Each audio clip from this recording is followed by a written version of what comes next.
when people started saying that the Earth wasn't flat, but it was a sphere, actually it's an information field if you go deeper and deeper, but it was a sphere. People said, some people said, that's impossible because people on the bottom would fall off. Mm-hmm. Now, if you suppress information, or you are in ignorance of information, then you can dismiss something as impossible when it's not impossible at all. It's perfectly logical if you are in receipt of the information necessary to see that it's logical and possible. So once you, for instance, introduce the law of gravity to this the Earth is a sphere equation, then what appears without that knowledge to be impossible and ridiculous and crazy suddenly becomes perfectly logical. And in so many areas, it's why I talk for so long when I do my day events like in Amsterdam. It's because there's so many dots, first of all to explain it in terms of dot, but then to connect them. Connecting the dots is the most important thing, because then you start to see that the apparently impossible is perfectly logical. For instance, you know, it would take a long time, you know, talking now, but it's why my events, like I say here, go on for hours. But in simple terms, that table cannot be solid because scientists tell us it's made of atoms, and atoms have no solidity. And that's, well, that's impossible, mate. You got to be solid, or well, you can't have things that aren't solid making up a solid world, and all these things go around. It's like bewildering. But when you realize the nature of reality, and it's all about decoding information, very much like the computer connects into the wireless internet and brings a whole collective reality onto your screen. And if you go to the same website in South Africa, the Netherlands, London, anywhere, you will see the same reality, no matter where you are, because it's a collective reality that the computer's decoding. Once you realize that we are decoding reality through this, what I call body computer, then you realize that the illusion of solidity comes from the decoding process, and that what we call atoms are merely part of that decoding process. So suddenly, when you get deeper into this, there is no paradox between something that has no solidity making up a solid world, because the world ain't solid. You know, when you take a computer game on the computer, or you go to an internet and you watch a video or whatever, there seems to be time and space. There seems to be distance. There seems to be a three-dimensional reality in front of you. And yet that is being generated from information.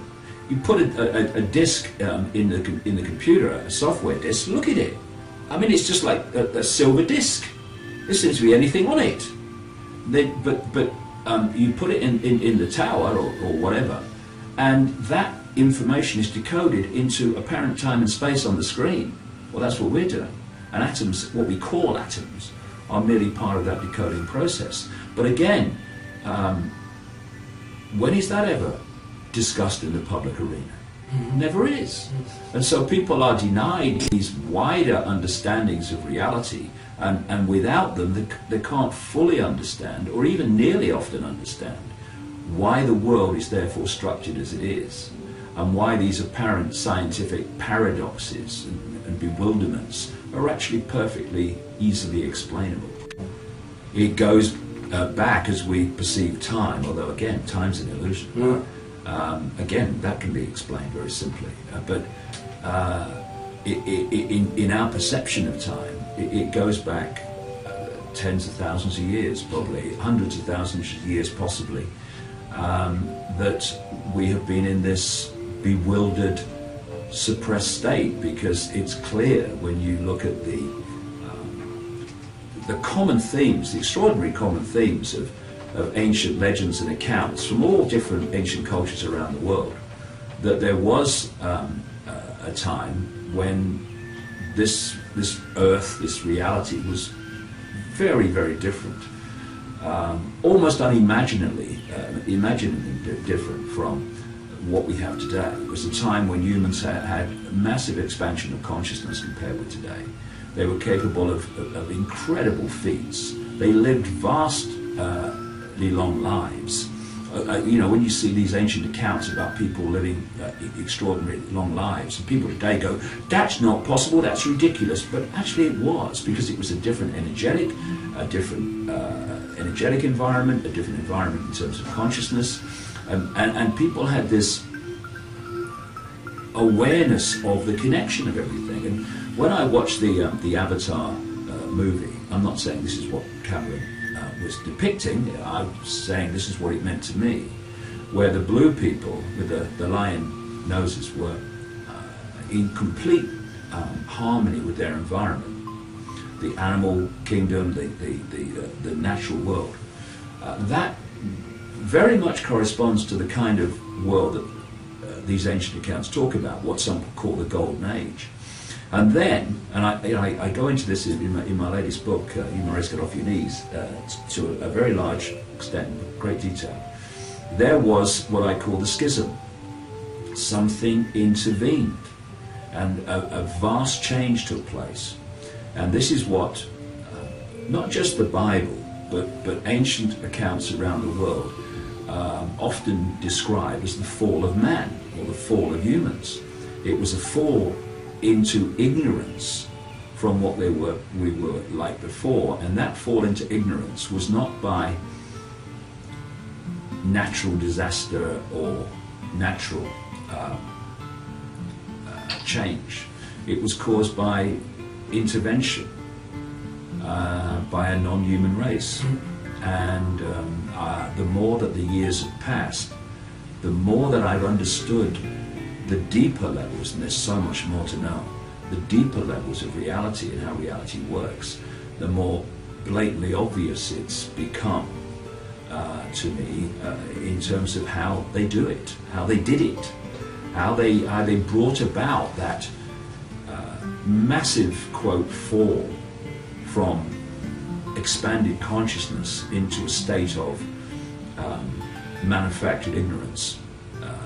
The fall of man, the fall of humans, did happen, and I talk about it in my talks about how it happened. And in so many ways, I would suggest it relates to a very large extent to the moon and what it really is.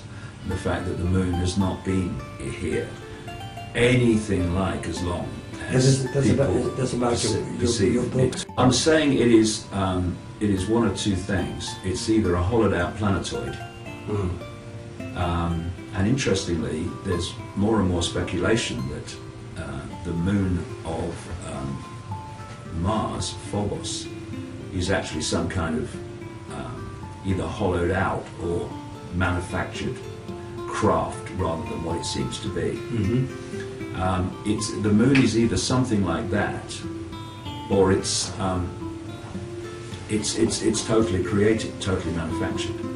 And this takes us back to what I said earlier. To understand what is happening, we have to disconnect ourselves from preconceived idea of possibility.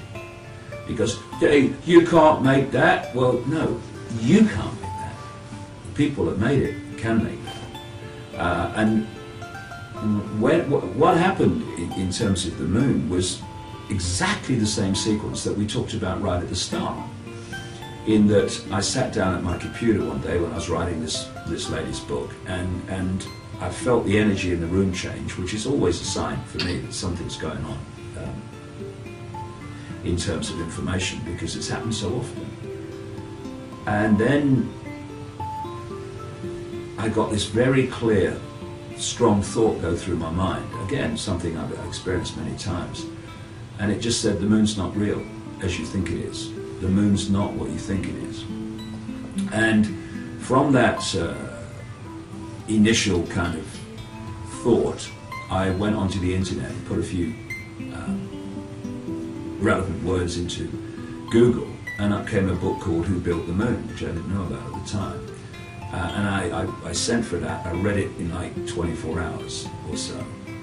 And it was talking about the fact the moon couldn't be real for many and various reasons. Real in terms of a naturally occurring heavenly body.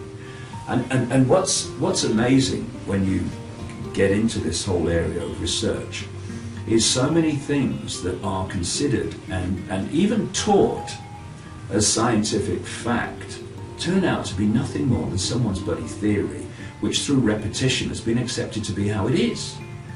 And they don't, the truth is they don't know where the moon came from or how it was formed. And it's interesting because when you're born into the world, you tend to accept the way the world is as the way the world is. So you're born into the world and the moon comes up. And the moon comes up time after time after time after time.